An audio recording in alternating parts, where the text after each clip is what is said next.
Ilang beses nang na-misinterpret ang taong tulad nito.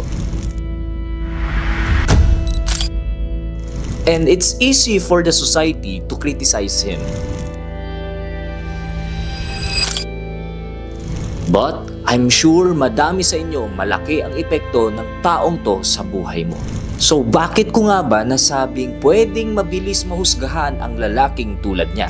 Ano ang kinalaman ng videong to sa isa sa pinaka-importanting tao sa buhay mo? And could this be the video that might change your perspective about him?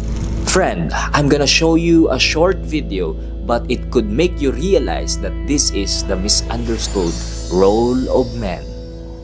Ito ay video na galing kay Butterscotch na kinunan niya ang mag-amang masayang naglalaro ng Jack and Poy sa isang fast food chain. Naging viral ang videong ito at umabot ng 38 million views. Dito ay makikita no kung sino ang mananalo ay siya ang pwedeng sumubo ng ice cream. Pero sa kabila ng kanilang paglalaro ay kapansin-pansin din na pinagsasaluhan nila ang nag-iisang ice cream.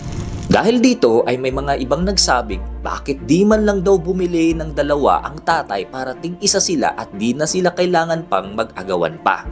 It shows na ang nakita lamang ng mga taong nagsabi nun ay isang side lang ng tunay na meaning ng videong ito.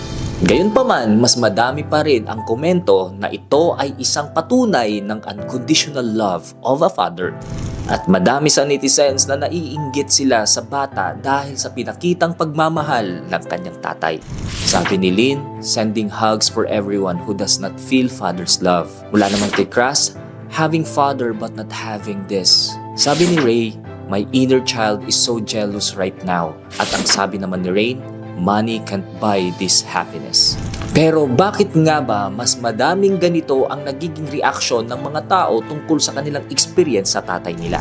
Bakit mas madami ang father's issue?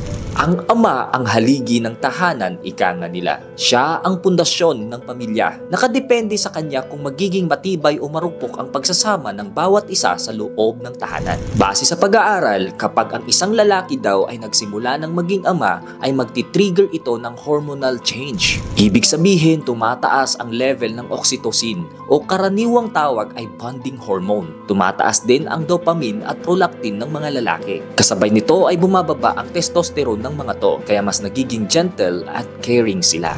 Although may mga ganung bagay na nangyayari sa mga lalaki, ay mas madalas pa ring risk-taking and independence ang itinuturo at pinaparanas nila sa kanilang mga anak.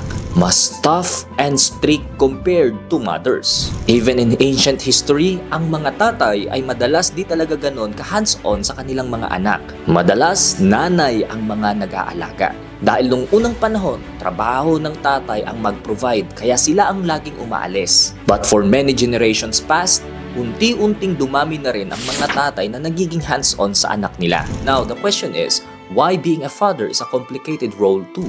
Dahil nga sa mga ama ang haligi ng tahanan, ibig sabihin, siya ang nagbibigay ng pundasyon ng ating pagkatao sa pamamagitan ng pagdidisiplina. Kaya nga lang, mas madalas ito ay sa pamamagitan ng pagiging istrikto dahil sa kagustuhan nilang tayo ay lumaking tama.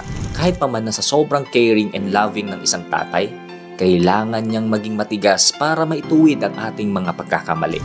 Mahirap maging ama dahil kailangan mong maging strikto, and that is how they show their love. Tough love, ika nga. Kahit pa man mas madalas silang ma-misinterpret, mahalin mo pa rin ang iyong ama kahit pa man minsan nagmumukhang kalaban mo sila. Pero ang totoo niyan, friend, sinusubukan lang nilang balansehin ang pagiging ama na kailangan kang pangaralan at kaibigan na lagi kang kakampihan. Well, just a friendly reminder.